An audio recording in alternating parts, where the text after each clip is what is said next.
예, 지금 뭐 날씨도 추워지고 감기가 굉장히 독감 굉장히 심한 것 같아요. 좀 여러 사람이 아프다는 얘기 들었는데 여러분들 좀 조심하시기 바랍니다. 다음 주일이 12월 25일 크리스마스죠. 평상시 같으면 성탄 주일 예배를 드리고 주일날, 그리고 성탄절날 12월 25일 성탄절 찬양 예배를 드렸는데 올해는 그게 겹쳤어요. 그래서 다음 주 12월 25일 날 함께 드립니다. 그래서 성탄절 찬양 예배가 없어요. 그렇죠? 그리고 12월 31일이 송구영신 예배를 드리잖아요. 근데 보니까 그 다음 날이 또 1월 1일 주일이에요. 그래서 12월 31일 날 또 밤 12시까지 예배 드리고 집에 들어가면 1시 이렇게 되면 다음 날 아침 일찍 예배 드리는 게 또 지장이 있잖아요. 그렇다고 해서 송구영신 예배를 그 전날 드릴 수는 없잖아요. 그래서 올해는 피치 못하게 송구영신 예배도 안 드리기로 그렇게 했습니다. 보통 성탄절이 되면 우리 사랑방별로 또 장기 자랑 같은 것도 하고 그랬거든요. 근데 지난 3년 동안 사랑방이 제대로 모이질 못했어요. 그래서 그것도 생략하기로 했습니다. 내년부터는 모든 교회 프로그램을 하나도 빠짐없이 다 하려고 합니다. 다시는 코로나 같은 전염병 때문에 교회 사역을 못하게 되는 일이 없었으면 좋겠습니다. 코로나 때문에 교회 사역이 위축되다 보니까 교회의 활력까지 약화되는 것 같아서 좀 안타까운 마음이 듭니다. 특별히 좀 믿음이 없는 분들이나 새신자들은요, 이번에 아예 교회에서 좀 멀어진 것 같아요.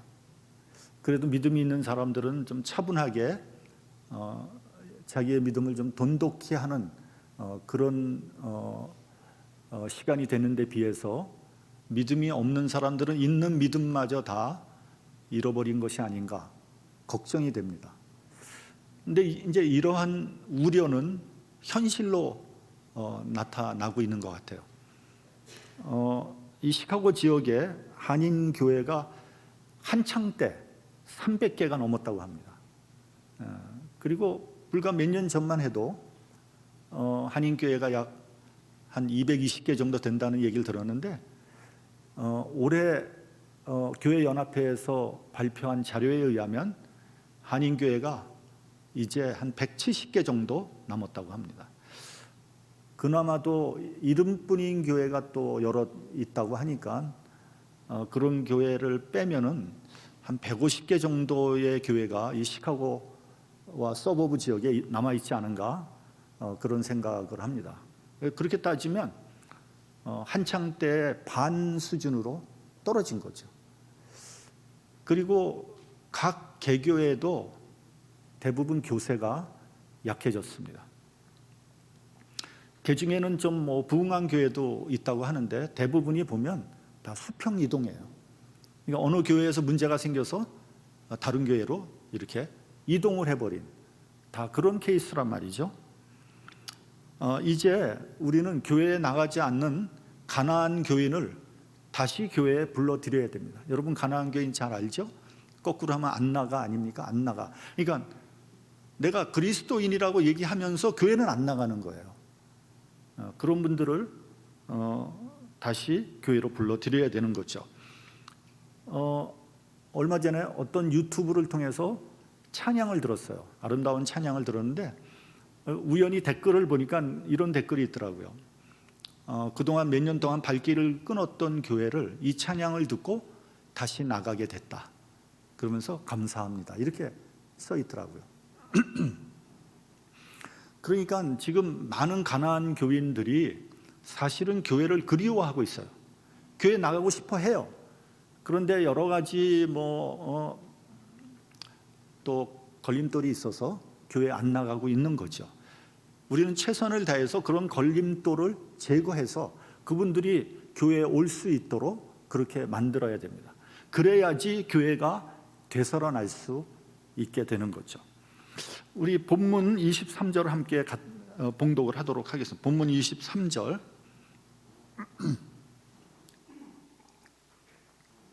자, 시작.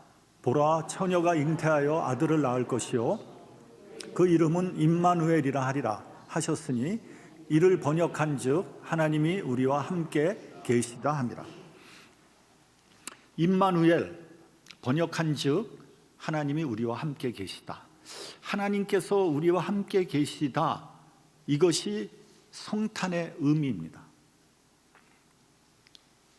여러분, 종교는 두 종류로 나눌 수 있습니다. 이게 좀 어려운 말이지만 자력 종교가 있고 타력 종교가 있어요. 쉽게 말하면 자력 종교는 내가 스스로 도를 깨치는 종교를 의미하는 겁니다. 인간이 노력하고 훈련해서 고행과 극기를 통해서 정성을 들이고 또 선행을 해서 도를 터득하는 종교, 그 대표적인 것이 불교입니다.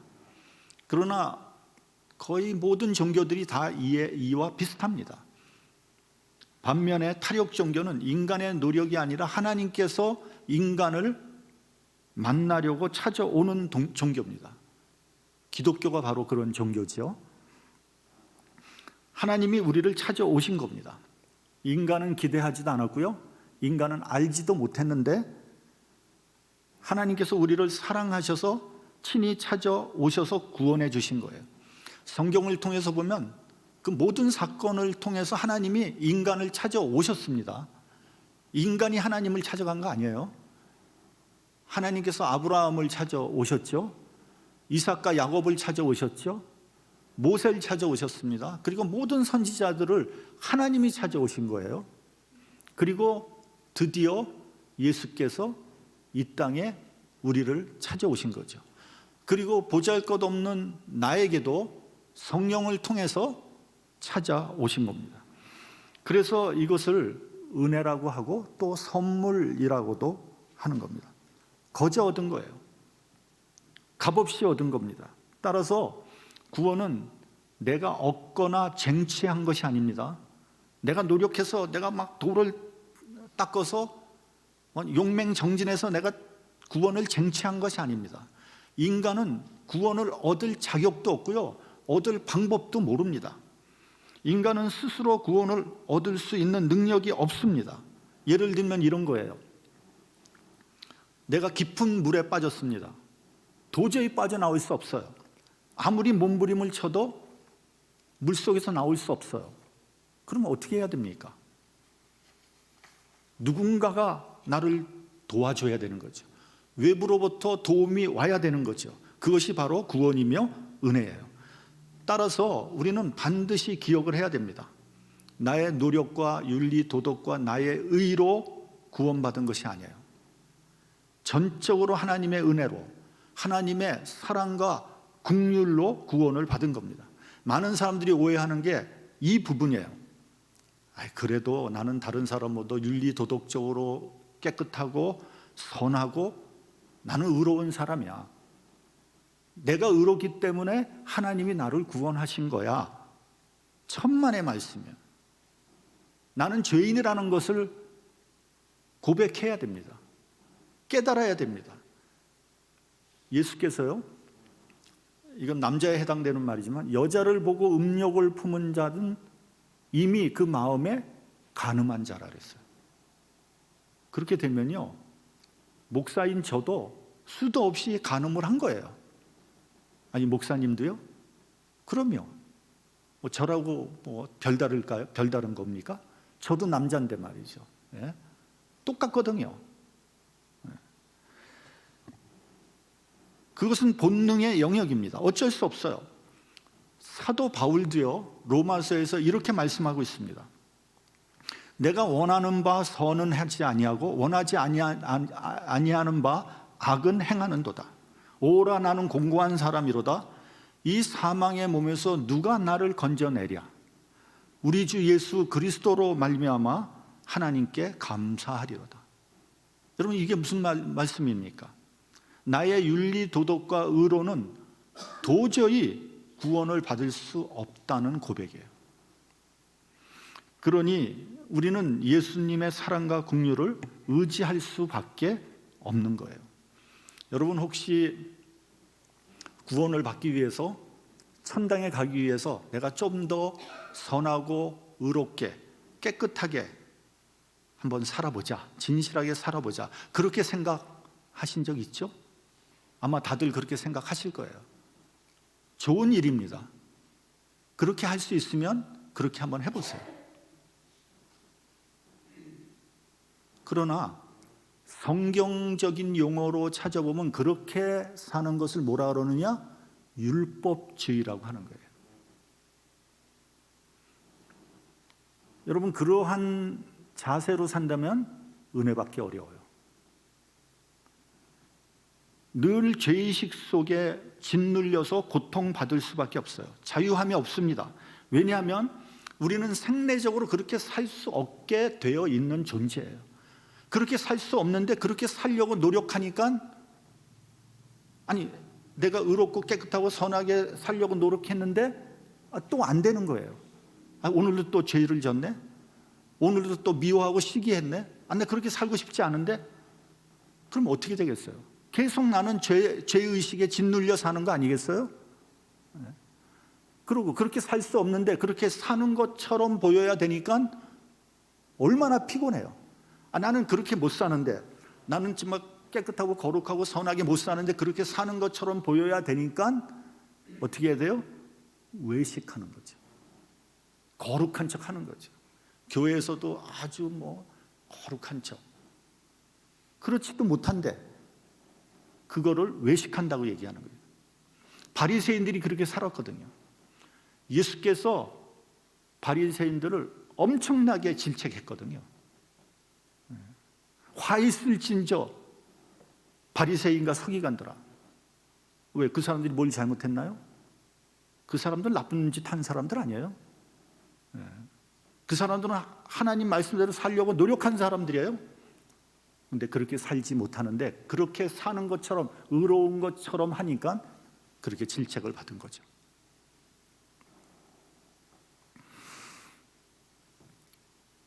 우리는 스스로 선하고 의롭게 살 수 없기 때문에 하나님께서 우리를 찾아오신 겁니다.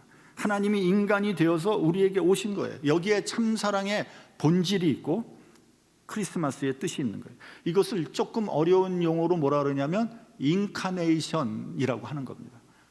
다시 말하면 성육신입니다. 이를 요한복음에서는 말씀이 육신이 되었다, 이렇게 표현을 했습니다. 이거 조금 여러분들한테 이런 말 할 필요도 없는데, 헬라어로 얘기하면 호 로고스 사르크스 에게네토, 이렇게 얘기를 합니다. 말씀이 육신이 되어 우리 가운데 거하신다라는 뜻입니다. 하나님께서 인간이 되셔서 인간 세상에 오셨어요. 오셨다는 말은 하늘나라의 높은 보좌에서 내려오셔서 보잘것없는 이 세상에 내려오셨다는 말씀입니다. 빌립보서 2장에 보면 자기를 비워 종의 형체를 가져 사람들과 같이 되었다라고 되어 있습니다. 이 말씀이 그 유명한 사도 바울의 기독론이에요. 자기를 비웠다는 거예요. 영어로 얘기하면 emptiness예요. 한자어로 얘기하면 무가 아니라 공입니다. 공. 아무것도 없다는 게 아니라 비워냈다는 것을 의미하는 겁니다. 있지만 없는 것으로, 알지만 모르는 것으로, 힘이 있지만 힘이 없는 것으로, 의인이지만 죄인으로, 영원한 분이지만 시간 속으로 들어오신 거예요. 작아지고 비웠습니다. 모든 능력과 권세를 비웠습니다. 그리고 우리 가운데 오셔서 우리를 만나 주셨습니다. 인간의 생사고락을 다 겪었습니다. 그래서 인간의 아픔과 고통과 상처를 알고 계세요. 인간을 이해하십니다. 하늘의 높은 보좌에서 우리를 구원하신 것이 아니라 죄인의 모습으로 이 땅에 오셔서 십자가라는 극심한 고통을 겪으시고 우리를 구원하셨습니다. 그래서 우리는 그리스도를 의지할 수 있고 신뢰할 수 있게 되는 거예요. 이것이 성탄의 의미입니다. 그러면 왜 그렇게 오셨는가 하는 겁니다. 여러분, 이상하게도 죄인은 의인을 좋아하지 않습니다. 죄인은 의인에게 마음을 열지 않습니다. 이런 유명한 얘기가 있어요. 과거에 유명한 목사가요, 정가 사범이었대요. 이 사람은 건달 두목이었는데 회개하고 은혜를 받아서 유명한 목사가 되었고 나중에 부흥사가 되었습니다. 이 사람이 교도소에 가서 죄수들 앞에서 설교를 하면 죄수들이 그렇게 은혜를 받았다는 거예요. 이 사람이 설교를 할 때 첫 마디가 이렇게 시작한다고 합니다. 내가 별이 4개인데 그러면은 하품하고 딴짓하던 죄수들이 갑자기 주목하고 눈이 초롱초롱해진다는 거예요. 저 사람 나보다 더 나쁜 놈이었네? 근데 저런 사람이 목사가 되었다면 나도 저 사람처럼 되지 말라는 법은 없지 않는가? 그래서 그때부터 많은 전과자들이 회개하고 목사가 되었다는 거예요. 요즘에 문제를 많이 일으키는 목사님들이 아마 그런 사람이 아닌지 잘 모르겠어요. 어쨌든 죄인은 죄인끼리 있을 때 편한 겁니다. 절대로 죄인은 의인을 달가워하지 않습니다. 이 원리가 성육신의 교리에 그대로 적용되는 거예요. 죄인과 함께하고 죄인을 구원하기 위해서 하나님께서 죄인의 모습으로 이 땅에 오시게 된 거예요. 죄인이 아니라 죄인의 모습으로 오셨다는 거예요. 그래서 십자가에서 가장 억울한 고난을 당하셨습니다. 우리 본문 18절을 봉독하겠습니다. 본문 18절.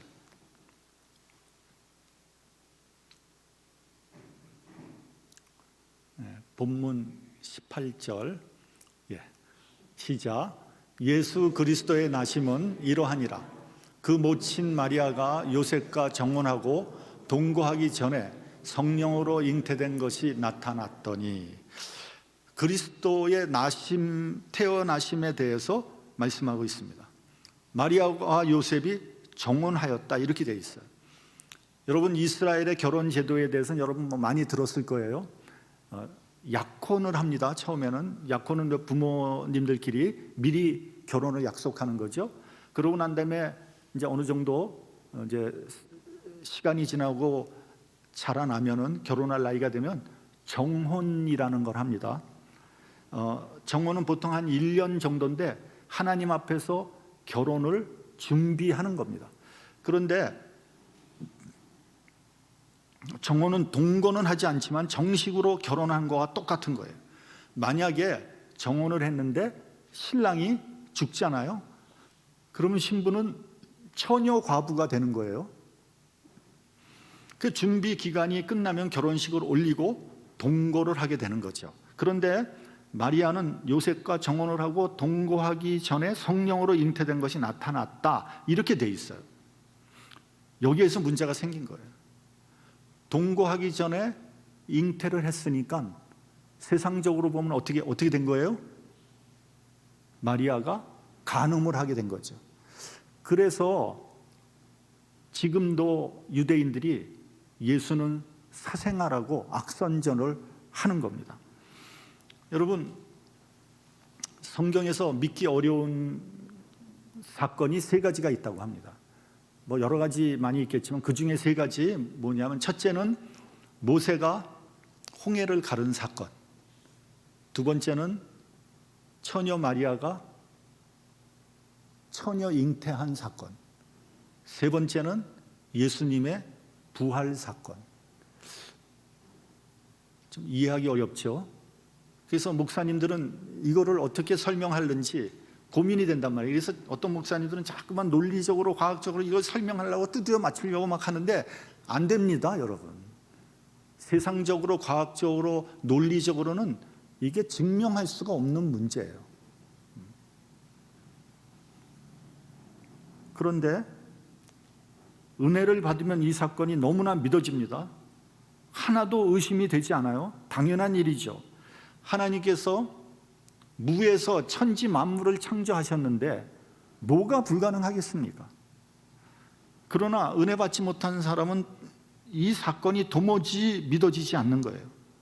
믿거나 말거나, 만약에 여러분 이 사실이 믿어지지 않으면 나는 은혜 받지 못한 사람이에요. 제가 분명히 얘기합니다. 이 세 사건이 믿어지지 못하면 은혜 받지 못한 거예요. 여러분 한번 생각해 보십시오. 메시아가 왜 이렇게 복잡한 방법으로 나야 됩니까? 그냥 높은 아주 유명한 왕가의 왕자로 태어나면 되는 거 아니에요? 그러고 사람을 구원하면 되죠. 뭐가 문제가 되겠습니까? 그러면 간단할 텐데 왜 이렇게 복잡한 방법을 쓰신 것일까? 여기에 하나님의 뜻이 있는 거예요. 성경은요, 하나님의 관점에서 봐야 됩니다. 예수님은 죄인의 모습으로 오신 것이지 죄인으로 오신 것이 아닙니다. 우리와 똑같은 인간으로 오셨지만 죄는 없는 분입니다. 그렇기 때문에 마리아에게서 났지만 요셉, 즉 인간의 씨가 될 수 없는 거예요. 그래서 처녀가 잉태하여 아기를 낳게 된 거죠. 이것이 성경의 증거고 12제자의 증언입니다. 마리아의 잉태를 안 요셉은 절망했을 것입니다. 이 상황에서 요셉이 선택할 수 있는 길은 두 가지입니다. 첫째는 마리아를 잉태시킨 남자를 찾아내서 그 남자에게 가게 하는 겁니다. 그러면 마리아가 윤리적으로는 지탄을 받을 수 있겠지만 마리아가 살 수 있는 길이 열리는 거죠. 두 번째는 이 사실을 만천하에 공개하는 거예요. 이것은 율법적으로 합당합니다. 그렇게 하라고 율법이 가르치고 있어요. 그렇게 되면 마리아는 부정한 여인이 되고 아마도 공개적으로 돌에 맞아서 죽게 될 것입니다. 율법에서 이렇게 요구하는 이유는 이스라엘에서 다시는 이 같은 부정행위가 일어나지 않게 하기 위해서입니다. 본문 19절을 보면 남편 요셉은 의로운 사람이다 이렇게 돼 있어요. 여기서 의롭다는 의미는 무슨 의미냐면 율법을 잘 지킨다는 의미예요. 그러면 율법에 따라서 마리아는 돌에 맞아 죽어야 되는 거죠. 그런데 요셉은 율법대로 마리아를 죽이기보다는 마리아의 생명을 살리는 쪽으로 결정을 내린 겁니다. 그래서 잉태한 사실을 드러내지 않고 슬며시 끊으려고 했어요. 그렇게 되면 어떻게 되냐? 비난의 화살이 마리아 쪽으로 가는 것이 아니라 요셉 쪽을 향하게 되는 거예요. 왜냐하면 요셉이 마리아를 버린 것이 되기 때문에 그렇습니다. 여기에서 요셉이 어떤 사람인지를 우리에게 보여주고 있습니다. 요셉은 참으로 억울하고 야속했을 거예요. 어떻게 이럴 수 있단 말인가? 아마 마리아가 미웠을 거예요. 복수하고 싶은 마음도 생겼을 겁니다. 저렇게 정숙하고 예의 바른 처녀가 어떻게 나를 이렇게 배반할 수 있단 말인가? 그러나 무슨 말 못할 곡절이 있겠지. 그렇게 생각했어요. 그리고 참았습니다. 그리고 마리아의 행복을 위해서 보내주기로 한 겁니다. 요셉의 인격과 덕성을 볼 수 있는 대목이죠. 그래서 마리아와 아기 예수의 생명을 지킬 수 있었습니다. 여러분 누가복음을 보면 가브리엘 천사가 마리아에게 소식을 전합니다. 내가 수태하여 아들을 낳으리니 그 이름을 예수라 하라고 했습니다. 소위 그 유명한 수태고지입니다. 그때 마리아의 반응은 무엇이었습니까? 나는 사내를 알지 못하니 어찌 이 일이 있을 수 있습니까? 이 말은 지금 내가 정원 중인데 그리고 요셉과 합방하지도 않았는데 어떻게 잉태를 할 수 있습니까? 또 만약에 잉태를 한다면 나는 율법에 의해서 돌에 맞아 죽을 겁니다. 이런 말이에요. 천사는 다시 말합니다. 성령이 내게 임하시고 지극히 높으신 이의 능력이 너를 덮으시리니 그러므로 나실 바 거룩한 자는 하나님의 아들이라 일컬으리라. 대저 하나님의 모든 말씀은 능치 못함이 없느니라. 그때 마리아는 아마 고민했을 겁니다. 잉태를 하게 되면 남편 요셉에게는 뭐라고 말할까? 또 율법에 의하면 죽음을 각오해야 합니다. 이 말씀을 받아들이면 거기에 목숨을 걸어야 하는 거죠. 마리아는 마지막으로 이렇게 대답합니다. 주의 계집종이오니 말씀대로 내게 이루어지이다. 저는 주의 계집종입니다. 여러분, 종이 뭐 하는 거예요? 종은 자기 마음대로 할 수 없어요. 주인이 시키는 대로 하는 겁니다. 그러니까 마리아는 이 하나님의 명령을 100% 순종하겠다는 겁니다. 그 뜻을 이루기 위하여 내 생명까지 걸겠다는 거예요. 하나님의 뜻을 이루기 위해서 생명까지 거는 마리아의 신앙으로 말미암아 예수 그리스도께서 이 땅에 오실 수 있었던 거죠. 여러분, 이와 같이 신앙의 길은 쉽지 않습니다. 여러분, 신앙의 길을 선택하려면 세상적인 여러 가지 유익을 포기해야 할 수도 있습니다. 손해볼 각오를 해야 합니다. 많은 사람들이 신앙생활 하면은 축복받는다고 합니다. 맞습니다. 축복받습니다. 그러나 이 축복은 눈에 보이는 세상적인 축복이 아니라 눈에 보이지 않는 영적인 축복이에요. 구원, 감사, 기쁨, 사랑, 그리고 영생과 같은 축복입니다. 반면에 세상적으로는 손해를 보고 위기에 봉착할 수도 있습니다. 때로는 물질의 손해도 볼 수 있고요. 세상적인 인기와 명예를 잃어버릴 수도 있습니다. 여러분, 우리가 어떤 사람하고 갈등이 일어나면요, 내가 믿음이 있으면, 내가 예수를 믿으면 내가 참아야 되는 거예요. 내가 손해봐야 되는 거예요. 그래야지 내가 그리스도인으로서 삶에 성공하는 거 아니겠습니까? 여러분, 하나님과 세상 둘 중에 하나를 택해야 돼요. 둘 다 가질 수 없어요. 많은 사람들이 하나님도 믿고 세상도 다 소유하고, 그렇게 할 수가 없는 거예요. 둘 중에 하나 포기해야 돼요. 여러분, 하나님과 재물을 겸해서 섬길 수 없다 그랬어요. 내가 하나님을 섬기면 재물은 포기해야 돼요. 내가 재물을 섬기면 하나님 포기해야 되는 거예요. 그러나 먼저 그의 나라와 그의 의를 구하라고 했어요. 그리하면 이 모든 것을 너희에게 더하신다고 했습니다. 먼저 구할 때 나머지는 따라오는 겁니다. 저는 제가 신나게 비즈니스를 할 때 하나님의 부름을 받았습니다. 여러분, 비즈니스도 잘 되면요, 되게 재밌습니다. 아침 일찍 일어나서 밤늦게까지 일을 해요. 몸은 피곤하고 지치지만 돈 버는 재미에 시간 가는 줄 몰랐어요. 그런데 하나님이 부르신 것 같아요. 처음에는 이게 불렀나 안 불렀나 잘 모르겠더라고요. 긴가민가 하는 거예요. 근데 시간이 갈수록 점점 또렷해지기 시작을 했습니다. 그래서 제가 제 차에게 말했습니다. 나 신학교 가야 될 것 같은데? 그랬더니 제 차가 하는 말이, 아니 이렇게 비즈니스 벌려놓고 이거 누구 보러 하라고 이렇게 신학교 간다 그러냐? 신학교 가든지 말든지, 가려면 이 비즈니스 다 정리하고 가든지 말든지 하라는 거예요. 그 말이 맞죠. 이렇게 벌려놓고 하면 누가 하겠어요? 무책임한 거죠. 그러나 어찌됐건 제 처가 가지 말라는 얘기는 하지 않더라고요. 근데 그것은 가지 말라는 거와 똑같아요. 왜냐하면 정리될 것 같지가 않거든요. 저도 그렇게 생각했어요. 이거 정리 못한다. 그래서 이제 고민하고 기도하던 중에 제가 그 날짜도 기억합니다. 1993년 2월 14일 발렌타인데이예요. 그 다음 날이 제 생일이었거든요.